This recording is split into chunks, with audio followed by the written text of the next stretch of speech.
"You do not belong here." The words cut through the ceremonial hall like a blade, sharp and final. Alara felt every eye in the grand chamber turn toward her. Hundreds of pack members dressed in their finest ritual garments, all staring at the girl in the simple gray dress who stood at the back of the line. Lady Seraphina had spoken loud enough for everyone to hear, her voice dripping with the kind of casual cruelty that only comes from a lifetime of unquestioned privilege. "This ceremony is for wolves of lineage, not for orphans who cannot even shift." The laughter that followed was not loud, but it was there, rippling through the crowd like poison spreading through water. Alara wanted to disappear, to sink into the polished marble floor and cease to exist, but her feet would not move. She had been summoned here by royal decree, the ancient law stating that all unmated wolves between 18 and 25 must present themselves at the awakening ceremony. No exceptions. She had not wanted to come. She had known this would happen. But the law was the law, and defying it meant exile or worse. The awakening ceremony happened once every decade, a sacred ritual where young wolves would touch the ancestral stone and receive the blessing of the first ones, the ancient lichens who had founded their race. For most, it meant a brief warmth, a whisper of approval, perhaps a glimpse of their true potential. For a select few, it meant power, recognition, a place of honor in the pack, hierarchy. For Alara, it was supposed to mean nothing at all. She was wolfless, or so everyone believed. 22 years old, and she had never shifted, never felt the call of the moon, never experienced the primal rush that every other wolf described with such reverence. The healers had examined her as a child and declared her broken, damaged somehow, a genetic anomaly that happened sometimes in wolves with no known parentage. She had grown up in the pack orphanage, working in the kitchens and gardens, invisible to everyone except when they needed someone to mock or blame. "Perhaps we should simply skip her," Seraphina continued, turning to face the raised platform where the ancestral stone sat, a massive obsidian monolith that seemed to absorb all light around it. "It would save us all the embarrassment of watching her fail." Seraphina was everything Alara was not. Tall where Alara was small, golden-haired where Alara was dark, confident where Alara was uncertain. She was the daughter of Alpha Cornelius, ruler of the Northern Territories, and she had been promised to King Alpha Daemon since birth. Today was supposed to be her coronation as much as her awakening, the moment when she would touch the stone and prove to the entire kingdom that she was worthy to stand beside the most powerful Alpha in 500 years. Her white and silver gown caught the light from 1,000 candles, making her look like something divine, something untouchable. Next to her, Alara felt like a shadow, something that existed only in the absence of light. "The law is clear, Lady Seraphina." The voice that spoke was deep, resonant, and it made every wolf in the room straighten instinctively. King Alpha Daemon stood from his throne, and even from across the massive hall, Alara could feel the weight of his presence. He was younger than she had expected, perhaps 30, with dark hair and eyes that seemed to see through everything they looked at. He wore the traditional ceremonial armor of the Alpha King, black leather and silver plates, etched with the symbols of every pack under his rule, and on his head sat the crown of fangs, forged from the teeth of the first Alpha. Every unmated wolf will participate, no exceptions. His eyes found Alara across the distance, and for just a moment, she thought she saw something there, something that made her breath catch. But then he looked away, and she decided she had imagined it. Seraphina's smile never wavered, but Alara saw the flash of irritation in her eyes. "Of course, my king. I live to serve the ancient traditions." She moved toward the stone with practiced grace, every step calculated to show off the elegant lines of her body, the way her dress moved like water around her. The high priestess, an ancient she-wolf with silver hair and ceremonial robes, stood beside the ancestral stone with her hands raised. Lady Seraphina of the Northern Territories, daughter of Alpha Cornelius, descended from the line of Moonwhisper, step forward and receive the blessing of the First Ones. The hall fell completely silent as Seraphina approached the stone. This was the moment everyone had been waiting for, the confirmation that she was destined to be queen. Seraphina placed both hands on the obsidian surface, and immediately the stone began to glow. Soft white light pulsed from within it, spreading up her arms like living vines, and the watching wolves murmured their approval. It was a strong response, stronger than most received.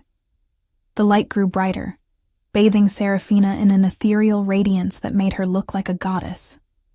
She tilted her head back, eyes closed, a serene smile on her lips. The high priestess began to chant in the old language, words that Alara did not understand, but that resonated in her bones anyway. The light reached Seraphina's chest, hovering over her heart, and then suddenly stopped. The glow held for a moment, pulsing uncertainly, and then began to fade.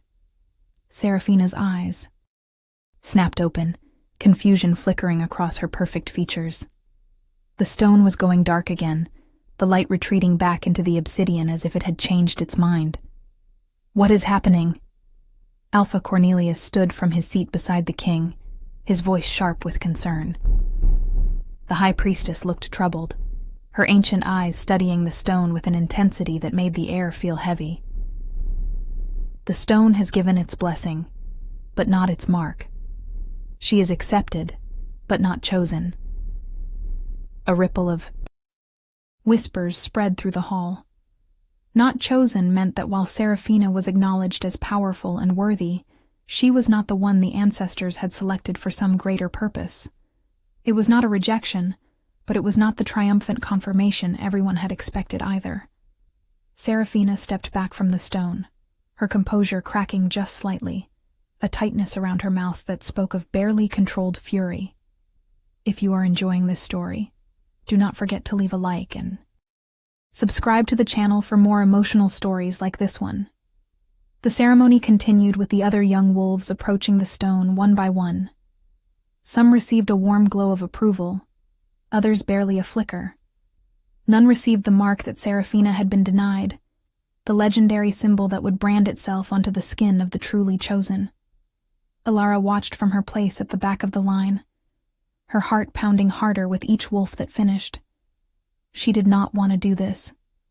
She did not want to stand before hundreds of people and have the stone confirm what everyone already knew, that she was nothing, nobody, a mistake of nature that should never have been born. But the line kept moving forward, and eventually there was nowhere left to hide. Alara, orphan of the eastern quarters, no known lineage, step forward. The high priestess's voice was not unkind, but it was matter of fact, stating her worthlessness as if it were just another detail to be recorded. Alara forced her legs to move, climbing the 3 steps to the platform where the stone waited. Up close, it was even more intimidating, easily 3 times her height, and wide as a house. The surface was smooth but not reflective, absorbing light like a void.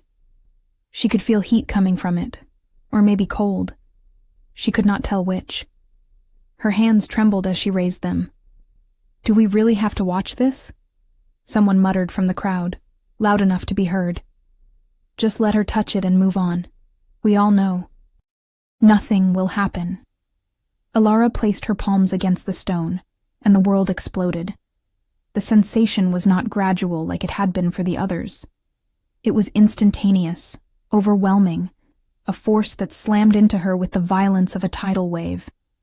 Her vision went white, then black, then filled with colors she did not have names for. She heard screaming and realized distantly that it was coming from her own throat, but she could not stop. The stone was not glowing. It was burning, pulsing, with light so intense that wolves in the front rows threw up their arms to shield their eyes. But this was not the soft white light that had greeted the others. This was crimson, shot through with veins of gold, ancient and terrifying and utterly wrong. "Get her away from it!" someone shouted, but Alara could not move. Her hands were fused to the stone, or the stone was fused to her. She could not tell the difference anymore. Power was pouring into her body, too much power, more than any vessel could possibly hold. She felt something inside her chest crack open, some door that had been sealed shut her entire life, and behind it was not emptiness, but an inferno. Her wolf was waking up. No, not waking up. Being born. It had never been asleep or broken or missing. It had been imprisoned, locked away behind walls so thick that not even she had known it existed. And now those walls were shattering, crumbling like paper in a firestorm. And what emerged was not gentle or small or weak. The stone began to shake, vibrations spreading through the floor, making the candles flicker and the walls groan. Cracks appeared on the obsidian surface, thin lines of light spiderwebbing out from where Alara's hands pressed. The high priestess stumbled backward, her eyes wide with something that looked like terror. "Impossible," she whispered. The beast is waking." And then the stone split open. Not broke, not crumbled, but opened like a door, like a mouth, like a prison releasing. Something that had been contained for far too long. A roar emerged from within it, a sound so deep and primal that it bypassed the ears entirely and resonated directly in the chest, in the bones, in the very soul. It was the voice of something ancient beyond measure, something that predated their civilization, their kingdom, perhaps their species itself. The light exploded outward in a shockwave that sent wolves sprawling, knocked over columns, extinguished every candle in the hall. In the Yaum, sudden darkness, two massive eyes opened inside the stone, glowing with that same crimson and gold light. They were not wolf eyes. They were too large, too aware, too filled with an intelligence that felt almost alien. And they were looking directly at Alara. A presence filled her mind, vast and overwhelming, pressing against her consciousness like an ocean trying to fit into a cup. She felt it examining her, peeling back layers of her being that she had not known existed, reading her memories, and her fears, and her deepest hidden dreams. And then, impossibly, she felt it recognize her. Finally. The voice spoke directly into her mind, but she knew somehow that everyone in the hall could hear it too. It was neither male nor female, neither young nor old, but something beyond such categories. The daughter of the Forsaken bloodline has returned. The cycle begins anew. Alara's body lifted off the ground, suspended in the air by pure force of will, or magic, or something she had no name. 4. The light surrounded her, sinking into her skin, burning patterns across her arms and shoulders and back. She looked down and saw symbols appearing on her flesh, ancient runes that glowed with inner fire, marking her in ways that could never be hidden or removed. The mark of the chosen. But not just any chosen. This was something else. Something that made the high priestess fall to her knees and made Alpha Cornelius go pale as death. King Alpha Daemon was the only one still standing. His eyes locked on Alara with an intensity that she could feel even through the chaos. His beast was responding to something. She could see it in the way his eyes flickered between human and wolf, the way his hands clenched and unclenched as if fighting for control. The mate bond snapped into place between them like a physical chain, sudden and undeniable, and absolutely catastrophic in its timing. She felt it wrap around her heart, felt the pull toward him, felt her newly awakened wolf surge forward, with desperate recognition. Mine. The word echoed in her head, and she did not know if it came from her wolf, or from the ancient presence still examining her, or from Daemon himself. But she felt him feel it too, saw the exact moment the bond hit him, saw his careful control crack just slightly. No. Seraphina's voice cut through the moment like broken glass. She was standing now, her beautiful face twisted with fury and disbelief. This is some kind of trick, some dark magic. She cannot be chosen. She is nobody. She is nothing. But even as she spoke, her father placed a hand on her arm, his expression grave. He knew what this meant. They all knew what this meant. The ancestral beast did not make mistakes. If it had chosen Alara, marked her with the symbols of the Forsaken bloodline, then everything they thought they knew about lineage and power and destiny was wrong. Alara finally fell back to the ground, her legs giving out beneath her. She collapsed on the platform, gasping for air, her entire body feeling like it had been remade from the inside out. The marks on her skin had stopped glowing, but they were still there, visible, undeniable.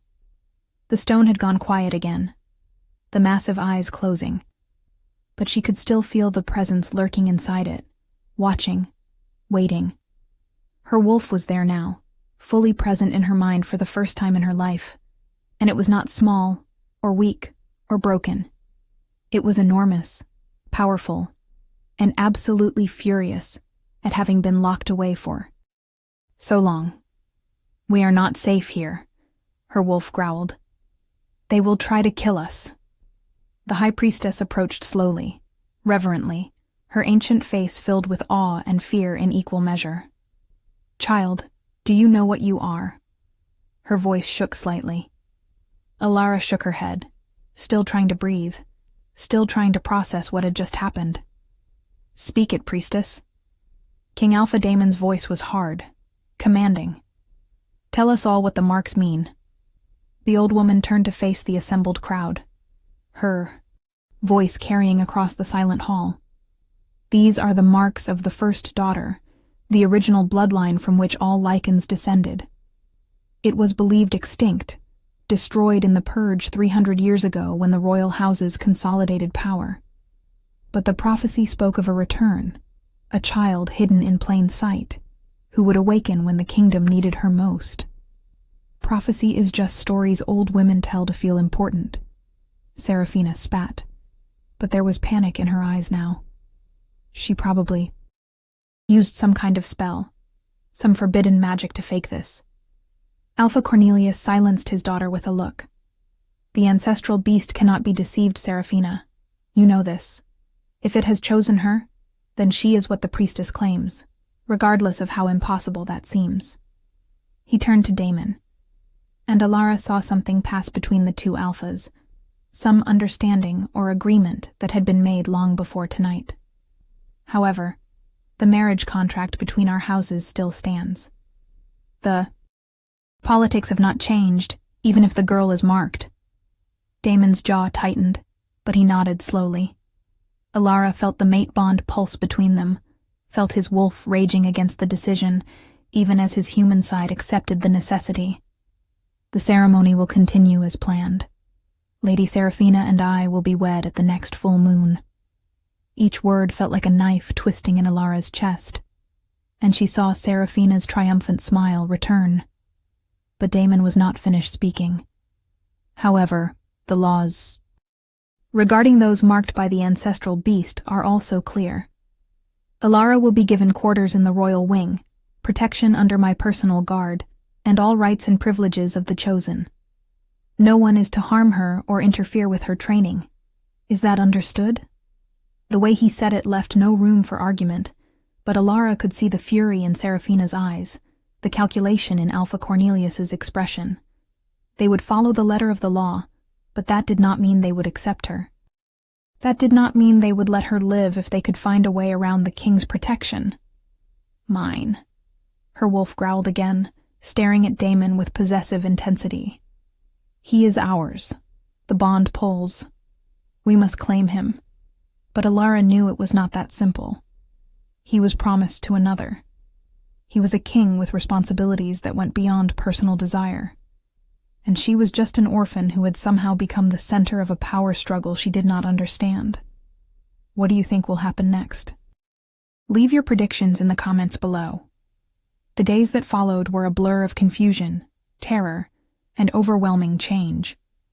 Alara was moved from her tiny servant's room in the orphanage to a suite in the royal wing that was larger than any space she had ever inhabited.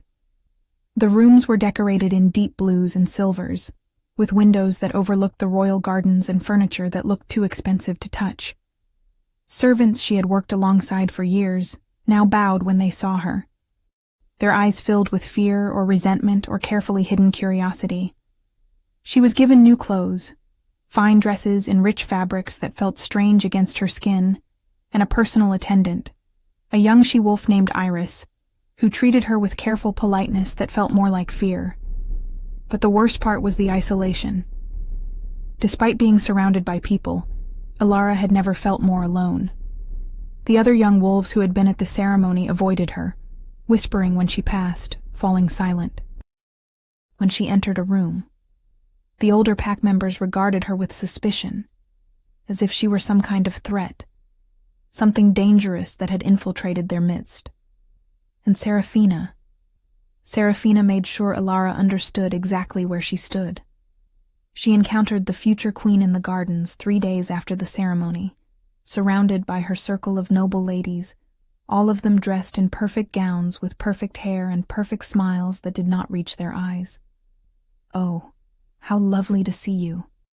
Adapting so well to your new circumstances." Seraphina's voice was honey-sweet, but her eyes were cold. "I do hope you are not getting too comfortable.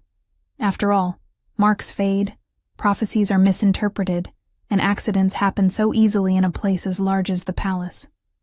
Her ladies laughed, the sound like wind chimes made of ice. Alara said nothing, just tried to move past them, but Seraphina stepped into her path. "You should leave while you still can. Go somewhere far away where no one knows." "What happened?" "I will even give you gold, enough to start a new life. Because if you stay, if you continue to embarrass me with your presence, there will be consequences." "Is that a threat, Lady Seraphina?" The voice came from behind them, and they all turned to see King Alpha Daemon standing at the garden entrance. He was dressed casually in training leathers, his hair still damp from exertion, but the power that radiated from him made every wolf present immediately submit, bowing their heads. Instinctively. All except Alara, whose wolf surged forward at the sight of him, making her body heat and her heart race. The mate bond thrummed between them, visible to her now as a golden thread that connected their souls, pulling tight with desperate need. Seraphina recovered quickly, dropping into an elegant curtsy. "My king, I was simply offering assistance to our guest. I worry about her adjusting to palace life. Your concern is noted and dismissed." Daemon's voice was flat, emotionless. "Alara is under my direct protection. Any harm that comes to her, any threat made against her, will be considered an act of treason against the crown. I trust I am being clear." The temperature in the garden seemed to drop several degrees. Seraphina's smile never wavered, but Alara saw the fury flash in her eyes before she hid it. "Perfectly clear, my king. If you will excuse me, I have wedding preparations to attend to." She swept past him with her ladies following like a flock of vicious birds, leaving Alara alone with Daemon. The silence that followed was suffocating. The mate bond was screaming at her to move closer, to touch him, to claim what was hers. But she forced herself to stand still, to wait for him to speak first. "You should not wander the gardens alone," he finally said, his eyes not quite meeting hers. "Until we understand what your awakening means, there will be those who see you as a threat." Alara found her voice, though it came out smaller than she intended. "I did not ask for this. I did not want any of this." He looked at her then, really looked at her, and she saw the struggle in his eyes. "I know, but destiny rarely asks permission." He took a step closer, then stopped himself, hands clenching as if fighting the urge to reach for her. "The bond, do you feel it?" She nodded, not trusting herself to speak. Of course she felt it. It was torture, having him so close and yet completely untouchable. He belonged to another woman, was promised, would be wed within weeks. It is a complication we cannot afford. His voice was rough. The alliance with the Northern Territories is essential to maintaining peace. Without it, we risk civil war. Then why protect me? Alara asked. Why not just let them kill me quietly and solve your problem? Damon's eyes flashed wolf gold, a growl rumbling in his chest. Because that is not who I am. Because the laws are clear. Because my beast would tear apart anyone who tried to harm you, and I am not certain I could stop it even if I wanted to. The confession hung between them, raw and honest. This is an impossible situation. I will honor my commitment to Seraphina because my people need me to, but I will also protect you because I must. That is all I can offer. It should have been enough. It should have been more than someone like her ever expected.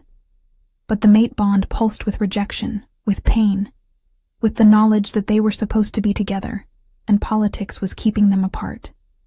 I understand, Alara whispered, even though she did not, even though it felt like her heart was being torn in two. Damon turned to leave, then paused. There is something you should know. The Forsaken bloodline, your lineage, it was not destroyed by accident.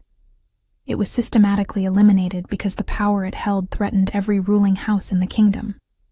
Your ancestors could do things other wolves cannot, things that are still not fully understood. If that power awakens in you fully, you will become a target for every alpha who fears what you might become. He met her eyes. I will protect you as much as I can, but you need to learn to protect yourself. Training begins tomorrow at dawn. Do not be late. The training grounds were empty when Alara arrived the next morning, the sun just beginning to paint the sky pink and gold. She wore simple clothes, leather pants and a loose tunic, her dark hair pulled back. Her wolf was restless, pacing inside her mind, eager to be released, eager to explore the power that had been locked away for so long. A figure emerged from the shadows at the edge of the yard, and Alara tensed before recognizing the high priestess. The old woman moved with surprising grace, her silver hair gleaming in the early light. You came. Good. Many in your position would hide, would try to pretend the awakening never happened. She gestured for Alara to follow her to the center of the training ground. I do not understand what is happening to me, Alara admitted. Why now? Why did my wolf never appear before? The priestess studied her with those ancient, knowing eyes. Because someone went to great lengths to ensure it did not. When I examined you after the ceremony, I found traces of suppression magic, old and powerful, woven into your very essence from birth. Someone knew what you were and sealed your wolf away to hide you. Alara felt cold dread settle in her stomach. Who? Who would do that? The priestess shook her head. That is what we must discover. But whoever they were trying to protect you. The Forsaken bloodline was hunted to extinction because the other royal houses feared their power. Your ancestors did not just shift, child. They could merge fully with their beasts, become something between wolf and human. Something faster, stronger, more deadly than any normal lichen. The priestess is correct. Another voice joined them, and Alara turned to see a tall, scarred wolf approaching. He was older, perhaps 50, with gray streaking his dark hair and eyes that had seen too much violence. My name is Marcus, and I am the king's weapons master. I have been tasked with training you in combat, should you need to defend yourself. He looked her up and down with obvious skepticism. Though I will be honest, I have never trained someone with no shifting experience. This may be a very short lesson. Alara bristled at his tone. I can learn. Marcus smiled, but it was not unkind. We shall see. Show me your wolf. Shift. Alara closed her eyes, reaching for that presence inside her mind. Her wolf came forward eagerly, desperately, freedom so close after 22 years of imprisonment. The shift hit her like a lightning strike, fast and brutal, and nothing like the gentle transformation she had seen others perform. Pain lanced through every bone as they cracked and reformed, as her spine elongated and her face pushed forward into a muzzle. She heard herself scream, but the sound came out as a howl, long and mournful and filled with rage. When it was finished, she stood on 4 legs, panting, her vision sharper and her sense of smell overwhelming. But something was wrong. She looked down at her paws and saw they were too large, her fur too dark, almost black with those strange golden streaks running through it. Marcus had gone very still, his hand moving slowly toward the sword at his belt. The High Priestess gasped, taking a step back. Impossible. She is showing the merge already, and she has only just awakened. Elara did not understand what they meant until she caught her reflection in the water trough nearby. She was not fully wolf. Her body was larger than any normal wolf, more powerful, with a shape that was not quite right. Her front paws could almost be called hands, with elongated fingers tipped with razor claws. Her face was more predatory, her teeth longer. She looked like something out of a nightmare, something that should not exist. And she felt incredible. The power that thrummed through her body was intoxicating, addictive, more than she had ever imagined possible. "Shift back! Now!" Marcus commanded, his voice hard. Elara tried, reaching for her human form, but her wolf did not want to let go. It wanted to run, to hunt, to finally experience the freedom it had been denied. She felt panic rising as she struggled for control, felt her wolf pushing back against her, and for a terrifying moment, she thought she might be trapped in this form forever. Elara. The voice cut through her panic like a blade. King Alpha Daemon stood at the entrance to the training grounds, his eyes locked on her transformed state. "Come back. Your human side is stronger than your wolf. You control it, not the other way around." She focused on his voice, on the mate bond that glowed brighter in this form, on the feeling of her human body, like a memory she was trying to recall. Slowly, painfully, she pulled herself back, forcing the shift to reverse. She collapsed naked on the ground, gasping, her body covered in sweat and trembling with exhaustion. Someone threw a cloak over her, and she wrapped it around herself gratefully. Daemon was crouched beside her, his hand hovering near her shoulder but not quite touching, as if he did not trust himself to make contact. That was incredibly dangerous. A new wolf should never attempt the merge form. You could have lost yourself completely. His voice was rough with concern that he could not quite hide. Elara looked up at him, still trying to catch her breath. "I did not mean to. It just happened. My wolf is so strong, so angry about being locked away. I can barely control it." Daemon's jaw tightened. "Then that is what you will learn. Control. Because if you cannot master your beast, someone will eventually use that against you." If you want to see how this story ends, make sure you are subscribed with notifications on. The weeks that followed were the hardest of Elara's life. She trained from dawn until dusk, learning to shift smoothly, learning to fight in both forms, learning to access the merge form without losing herself to the beast within. Marcus was a brutal teacher, never satisfied, always pushing her harder, but she could see the grudging respect growing in his eyes as she improved. The High Priestess taught her the history of her bloodline, the ancient magic that ran through her veins, the responsibilities that came with such power.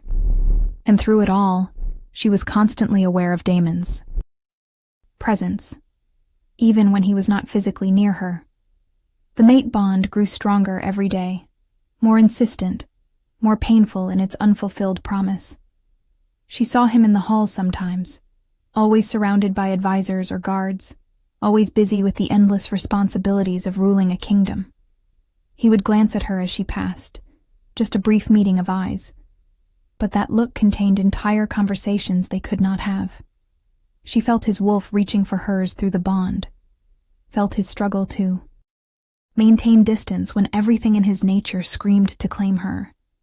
And she hated Seraphina with an intensity that frightened her. Hated the way the other woman touched Damon's arm possessively. Hated the wedding preparations that seemed to consume the entire palace. Hated most of all that she had no right to feel this way, because he was never supposed to be hers in the first place. Seraphina's attempts to make Alara's life miserable grew more creative as the wedding approached. Poisoned food. That Alara's heightened senses detected just in time. A training accident that was clearly deliberate. Rumors spread through the palace that Alara was using dark magic to seduce the king, that she had faked the awakening ceremony, that she was actually a spy sent by enemy packs. None of it stuck, but the constant barrage wore on her. Her only real friend was Iris, her attendant, who proved to be more than just a servant. The young she-wolf had been assigned to watch her, Alara suspected, but had instead become genuinely loyal, helping her navigate the deadly politics of court life. "You need to be careful tonight," Iris warned as she helped Alara dress for the pre-wedding celebration, a massive feast that would host every alpha in the kingdom. "Lady Seraphina has been meeting with her father in private for hours. They are planning something." Alara looked at herself in the mirror, barely recognizing the woman staring back. The dress Iris had chosen was deep emerald green, elegant, but simple, and it made her newly awakened wolf eyes seem to glow. The marks on her arms were visible, the ancient runes that proclaimed her lineage, and she had stopped trying to hide them. Let them plan. I have done nothing wrong. I have kept my distance from the king as requested. I have caused no trouble. You exist, Iris said bluntly. That is trouble enough for someone like Seraphina. She knows about the mate bond. Everyone knows. They can see it in the way the king looks at you. The way his control slips just slightly when you are near. She knows that if you were not here, his wolf would eventually accept her. But with you present, she will always be second choice, and she cannot bear that. Alara felt tears prick her eyes, but refused to let them fall. He is going to marry her. In 3 days, he will stand before the entire kingdom and pledge himself to her. The bond does not matter. Duty comes first. Iris squeezed her shoulder gently. The heart is not so easily commanded. Not even by a king. Come, we should not be late. The great hall was magnificent, decorated with thousands of flowers and candles, long tables laden with enough food to feed an army. Every important alpha in the kingdom was present, dressed in their finest, all gathered to celebrate the union that would unite the two most powerful houses and secure peace for generations. Alara was seated far from the head table, tucked between minor nobles who barely acknowledged her presence, but she had a clear view of where Damon sat with Seraphina at his right hand. The future queen was radiant in gold and white, playing her role perfectly, laughing at Damon's words, touching his hand with easy familiarity. And Damon was the perfect host, charming and attentive, every inch the powerful king. But Alara could see the tension in his shoulders, the way his eyes kept drifting toward where she sat, the way his wolf prowled restlessly beneath his skin. The feast progressed with speeches and toasts, with music and dancing, with all the ceremony expected of such an occasion. Alara tried to make herself small, to be invisible the way she had been her entire life before the awakening, but she could feel eyes on her constantly, wolves whispering behind their hands, judging, speculating, waiting for something to happen. The mate bond pulsed with painful intensity, and her wolf was going mad being so close to Damon yet unable to approach. Mine, it kept insisting. Ours. Why does he sit with her? When we are here, make him see. Make him choose. I propose a toast. Alpha Cornelius stood, his powerful voice carrying across the hall. To my daughter Seraphina, who will soon be queen, and to King Alpha Damon, who has proven himself wise in choosing duty over fleeting desire. The words were pointed, deliberately cruel, and Alara felt every eye in the room turn toward her. Her face burned with humiliation, but she kept her expression neutral, refusing to give them the satisfaction of seeing her pain. Damon's hand tightened around his goblet, his knuckles going white, but he raised it in acknowledgement of the toast. Serafina smiled triumphantly. However, Cornelius continued, his eyes finding Alara across the crowded hall. There is still the matter of the orphan who claims the Forsaken bloodline. Many here have expressed concerns about the validity of her awakening. After all, it is unprecedented for someone with no known parents to suddenly manifest such legendary power. He paused for effect. I propose a trial. Let her prove before the assembled alphas that she truly carries the blood of the first daughter. Let her demonstrate power that matches the marks she bears. And if she cannot, let us acknowledge that perhaps the awakening was a fluke, a misunderstanding, and that the marks should be removed so she can return to her proper place. The hall erupted in murmurs, wolves arguing for and against the proposal. Alara's heart was racing, panic clawing at her throat. A trial meant combat, meant shifting and fighting, meant exposing herself to potential injury or death, because trials were rarely gentle affairs. The laws do not require one marked by the ancestral beast to prove themselves. Damon's voice cut through the noise, cold and hard. Cornelius, you overstep. But the Alpha of the Northern Territories smiled, spreading his hands innocently. I meant no disrespect, Your Majesty. I simply thought to give the girl a chance to silence her detractors. Surely, if her bloodline is as powerful as claimed, a simple demonstration would be no hardship. It was a trap, and Alara knew it. If she refused, it would be taken as proof that she was a fraud. If she accepted and failed, she would be branded a liar, and likely executed. But if she accepted and succeeded, she would only make Serafina and Cornelius hate her more. There was no winning this situation. I accept. The words were out of her mouth before she could stop them, before her rational mind could intervene. Her wolf had spoken for her, pride and fury overriding caution. I will demonstrate my power, if that is what is required to satisfy the concerns of the alphas. She stood, meeting Cornelius's eyes across the hall. Name your trial. Damon was on his feet instantly, and she could feel the rage rolling off him in waves. This is unnecessary and potentially dangerous. I forbid it. But Alara shook her head, speaking directly to him for the first time in weeks. With respect, Your Majesty, this is my choice. If I hide behind your protection, the questions will never stop. Let me prove myself, once and for all. She saw the conflict in his eyes, saw his wolf snarling at the idea of her putting herself in danger, but she also saw him recognize the truth in her words. He could not protect her from everything, and the court would never fully accept her unless she earned their respect. Very well. Cornelius looked pleased, which immediately made Alara regret her decision. The trial will be simple. In the old ways, the strength of a wolf was measured by their ability to best the pack's greatest warrior in single combat. Marcus is our weapons master, a decorated soldier, and one of the strongest wolves in the kingdom.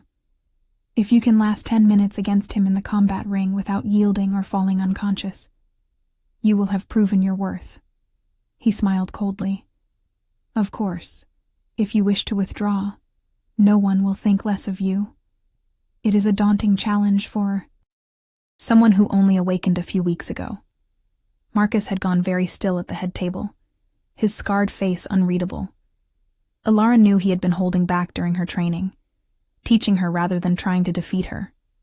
But in a formal trial, he would not pull his punches. He would come at her with everything he had, because to do otherwise would be an insult to both of them. 10 minutes might as well be 10 hours. I accept the terms, Alara heard herself say. The hall buzzed with excitement. Wolves already placing bets, already anticipating the violence to come. Damon looked like he wanted to argue, but the challenge had been issued and accepted. To interfere now would undermine her, and make her look weak. He could only watch, along with everyone else, as the fate that had been set in motion played out. The combat ring was prepared quickly, a circular space in the center of the great hall, marked out with ceremonial stones. All the tables were pushed back to give the assembled alphas a clear view. Alara was given time to change into fighting leathers, her hands shaking as she laced up the reinforced armor. This was insane. She had been training for less than a month. Marcus had been fighting for decades. The High Priestess found her in the changing room, her ancient face grave. "Child, you do not have to do this. There is no shame in acknowledging you are not ready." But Alara shook her head.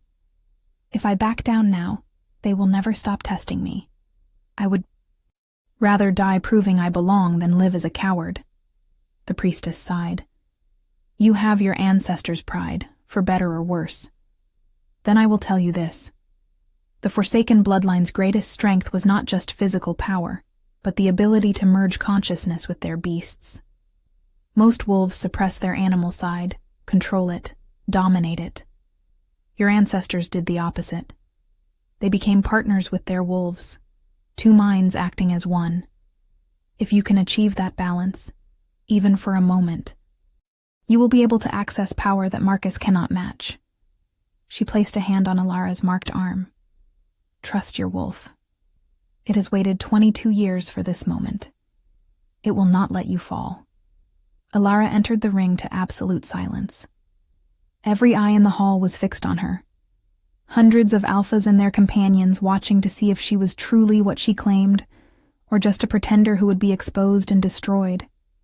Marcus stood across from her, his expression neutral, but his body language. Speaking of coiled readiness, he had removed his shirt, his torso covered in scars that told the story of a long and violent life. "I will not insult you by going easy," he said quietly, his voice for her alone. "You are better than that."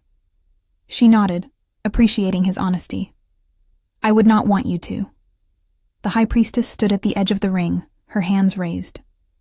"The trial will last 10 minutes, or until one combatant yields or loses consciousness. Shifting is permitted.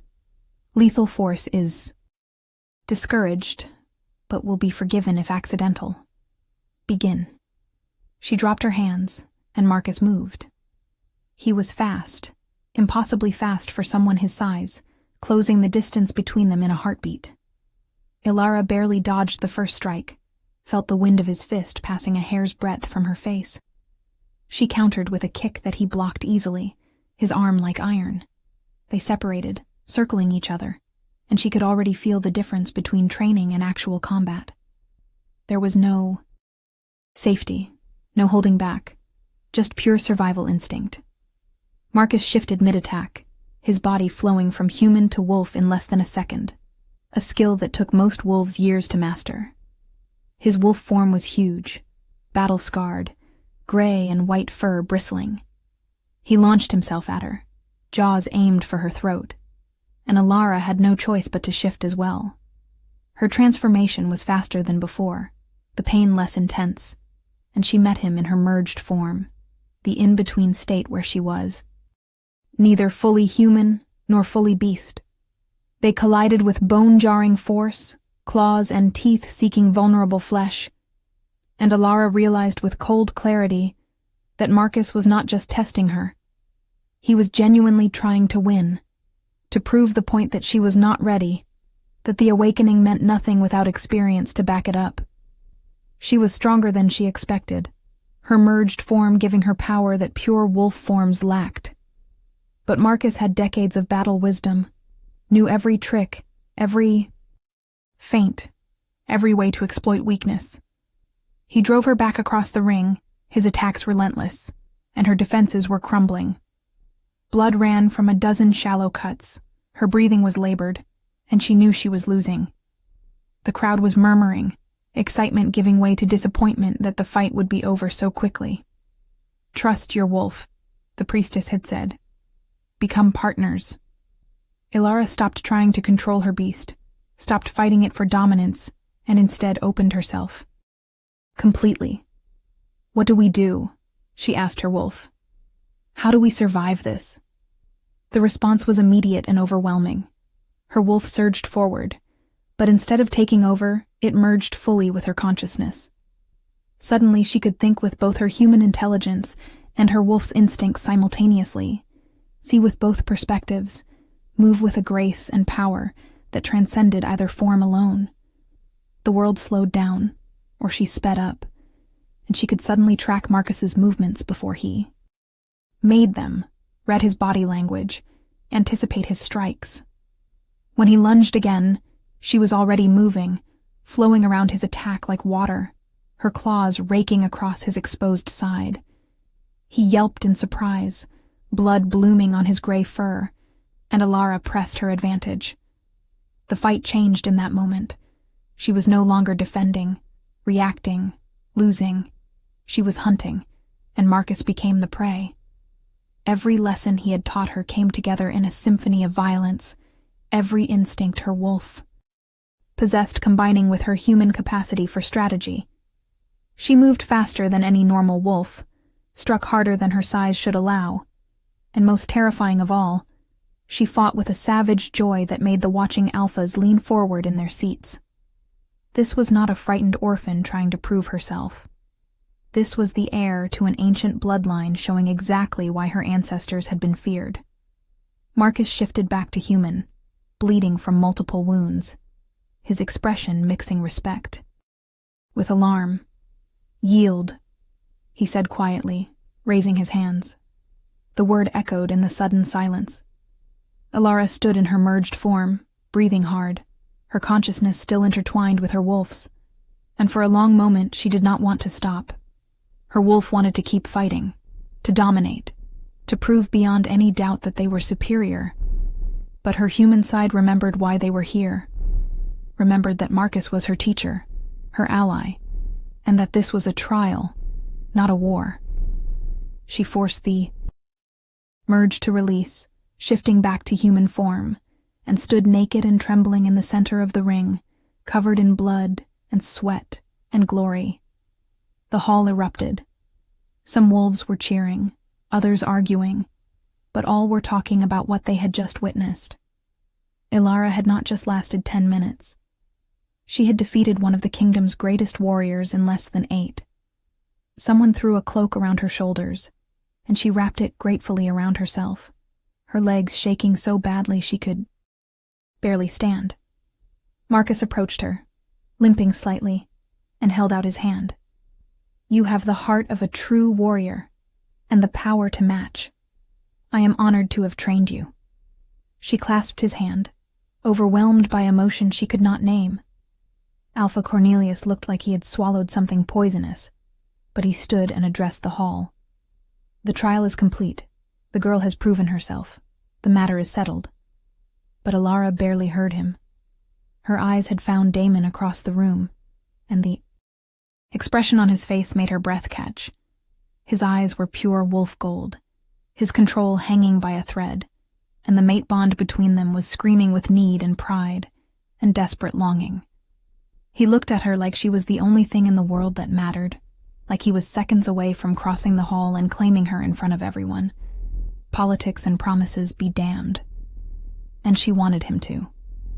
Her wolf was howling for it, demanding their mate acknowledge them, choose them, take them. For one perfect, terrible moment, she thought he might actually do it. Then Seraphina was there, placing her hand on Damon's arm, saying something in his ear, with a smile that did not reach her eyes.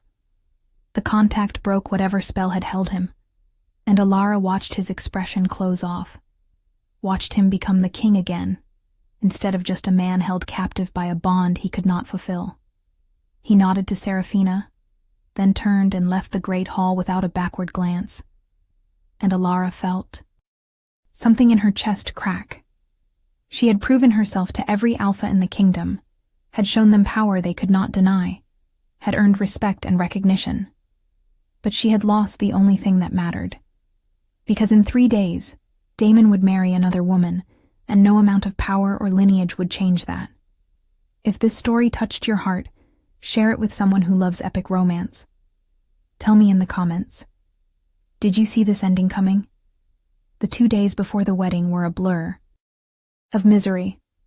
Alara threw herself into training, pushing her body past its limits, anything to avoid thinking about what was coming. But at night, alone in her too large suite, she could not escape it. She could feel Daemon through the mate bond, could sense his turmoil, his wolf fighting him constantly. She knew he was not sleeping, knew he was pacing his rooms like a caged animal, knew he was suffering as much as she was. But knowing did not help. The wedding preparations continued with unstoppable momentum, the entire palace buzzing with excitement about the grand ceremony that would unite the kingdom. The night before the wedding, Alara could not bear to be inside the palace anymore. She slipped out through the gardens, past the guards who let her pass with knowing looks, and ran into the forest that bordered the royal grounds. She shifted as soon as she was hidden by trees, letting her wolf form carry her deeper into the wilderness, running until her muscles burned and her lungs ached. She did not want to think anymore. She did not want to feel the bond pulling at her heart. She just wanted to be a wolf, simple and uncomplicated, without politics or destiny or impossible love to worry about. She was so lost in her own pain that she did not sense the attack until it was almost too late. 5 wolves burst from the undergrowth, surrounding her, all of them larger than normal, all of them moving with the coordination of trained killers. Assassins. Alara barely dodged. The first strike, claws raking across her shoulder instead of her throat. She shifted to her merged form instantly, the transformation fueled by fear and fury, and met their attack with everything she had. But they had ambushed her, chosen their moment perfectly, and she was already tired from training and heartbreak. The fight was vicious and desperate. Alara took down 2 of the assassins, her newfound power making her a match for them individually, but they were working together, wearing her down, driving her toward a cliff edge. She realized with cold horror that this was no random attack. Someone had planned this carefully, had waited until she was alone and vulnerable. Seraphina, her wolf snarled. That spoiled female sent them to kill us. One of the remaining assassins caught her across the ribs with a powerful strike, and she felt bones crack. Pain exploded through her body, and she stumbled, her vision going gray. This was it. This was how it ended, murdered in the forest, the night before her mate married another woman. A roar shook the trees, so loud and primal that it froze every wolf in place. The massive black form of an alpha in his prime burst through the trees, moving faster than anything that size should be able to move. King Alpha Daemon in his wolf form was a sight to inspire legends, easily twice the size of any normal wolf, his fur so dark it seemed to absorb light, his eyes burning gold with fury beyond measure. He hit the first assassin with enough force to snap the wolf's spine, tossing the body aside like it weighed nothing. The other 2 tried to run, but they had no chance. Daemon was rage incarnate, his mate threatened, and he showed them no mercy. When it was over, 5 bodies lay broken in the forest, and Daemon stood over Alara's collapsed form, sides heaving, still vibrating with the need to kill something else. He shifted back to human, dropping to his knees beside her, his hands hovering over her injuries as if afraid to cause more damage. Alara, look at me. His voice was raw, desperate. She forced her eyes open, everything hurting, her merged form struggling to hold. You came, she whispered. You are supposed to be preparing for your wedding. His hands cupped her face, and the touch sent shockwaves through the mate bond, making them both gasp. Do you truly think I could let you die? Do you think I care about anything in this world more than you? His eyes were fierce, almost angry. My wolf has been going. Insane? Screaming that you were in danger? I felt your pain through the bond. Did you think I would not come? But Seraphina, Alara tried to say, but he cut her off. I know it was Seraphina who sent them. I have known for weeks that she has been plotting against you. I have had guards watching you in secret, trying to keep you safe without making it obvious.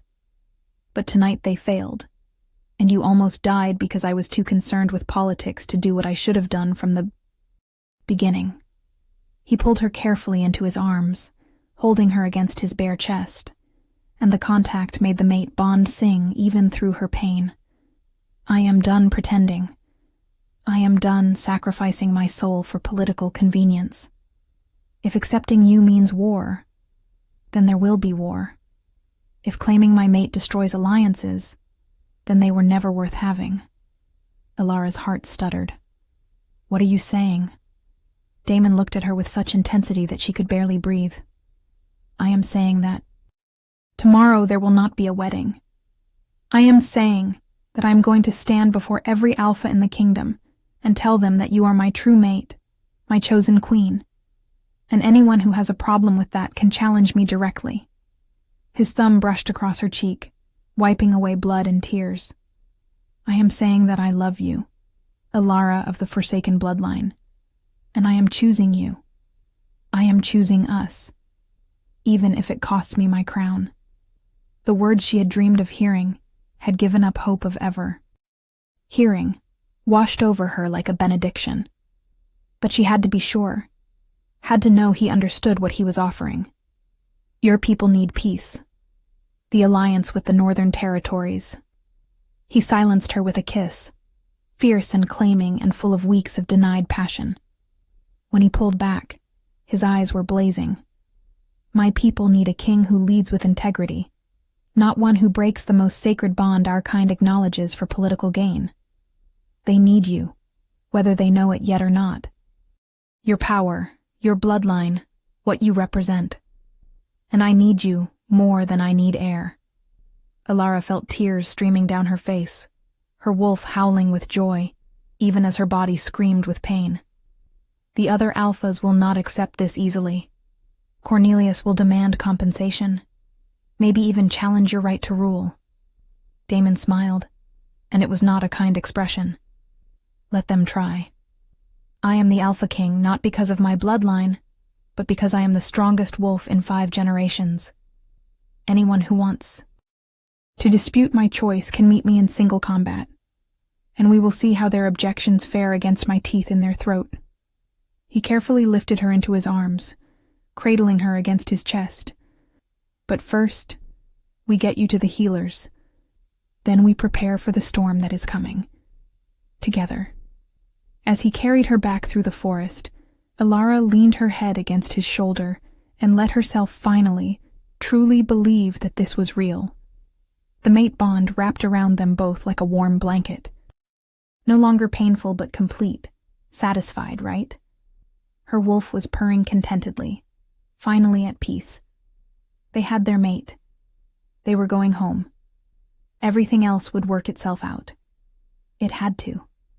Because she could not imagine a world where this feeling, this perfect rightness, was not meant to be. The palace erupted into chaos when Damon walked through the front gates carrying a blood-covered Alara.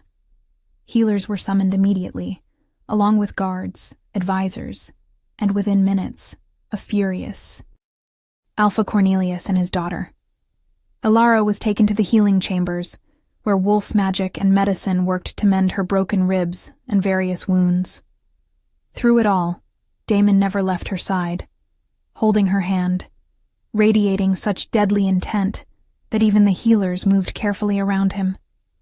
By the time Cornelius and Seraphina were admitted to the room, Alara was mostly healed, sitting up in bed with Damon standing beside her like a sentinel. "What is the meaning of this?" Cornelius demanded, his face red with anger. "I was told there was an attack, that my daughter is being accused." Damon's voice was cold enough to freeze blood. "Your daughter hired assassins to murder my mate in the forest tonight. They failed. Now I am left with a decision about what to do with traitors who operate within my own court." Seraphina went pale, but she rallied quickly. "That is absurd. I have done no such thing. Where is your proof? This orphan girl has probably fabricated the entire thing too." Sabotage my wedding. The assassins are dead, but they will be identified, Daemon said flatly. And there will be an investigation that I suspect will lead directly back to you. But honestly, I do not need proof. My wolf knows. I know. You have been attempting to harm Alara since the moment she was marked, and I have tolerated it because I was trying to maintain political balance. That tolerance has ended. He looked at Cornelius. The wedding is cancelled. The alliance between our houses is dissolved. You have 3 days to remove yourself and your daughter from my lands. If you are still here after that, I will consider it an act of war. Cornelius looked like he might actually challenge Daemon right there, his own wolf rising to the surface. But even furious, he was not stupid enough to take on the Alpha King. This is madness. You would throw away decades of peace, the stability of the entire kingdom, for a girl you have known for weeks? Daemon's hand tightened on Alara's. I would throw away my crown for her if necessary. She is my true mate, the other half of my soul. I will not dishonor that bond for political convenience, not anymore. Now get out of my sight before I forget that we were once allies and treat you as you deserve for threatening what is mine. The Alpha of the Northern Territories stared at him for a long moment, then grabbed his daughter's arm and dragged her from the room. Seraphina was screaming obscenities and threats, but her father silenced her with a growl. When they were gone, Daemon finally allowed himself to relax slightly, sitting on the edge of Alara's bed. That could have gone better, he said wryly. Alara laughed, wincing at the movement. You just ended a major alliance and threatened war with the Northern Territories. How much worse could it have gotten? He smiled, really smiled, and it transformed his normally severe face into something warm and beautiful. They could have challenged me immediately instead of leaving to lick their wounds and plan their next move. This way we have time to prepare. We, Alara repeated softly, testing the word. Daemon leaned forward, his forehead resting against hers. We, always we, from now on. You and me in whatever chaos follows. He kissed her gently, carefully, mindful of her injuries. When you are healed, there will be a proper ceremony.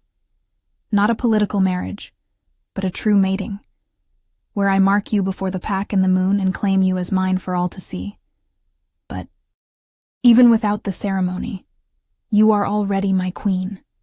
My wolf claimed you the moment you touched the ancestral stone. I was just too blind to accept it immediately. Alara felt warmth spreading through her chest, a happiness so intense it was almost painful. What about the other alphas? Some of them will support Cornelius, especially those who fear what my bloodline represents. Daemon shrugged. Then they will learn a valuable lesson about what happens when they underestimate a king who has nothing left to lose. I have been playing politics my entire reign, carefully balancing powers, making compromises I hated to maintain peace. But peace built on lies and suppression is not real peace. It is just delayed conflict. Maybe it is time we face those conflicts head-on and build something honest instead. Over the next weeks, the kingdom fractured exactly as predicted. Several alphas sided with Cornelius, declaring that Daemon had acted impulsively and dishonored binding agreements.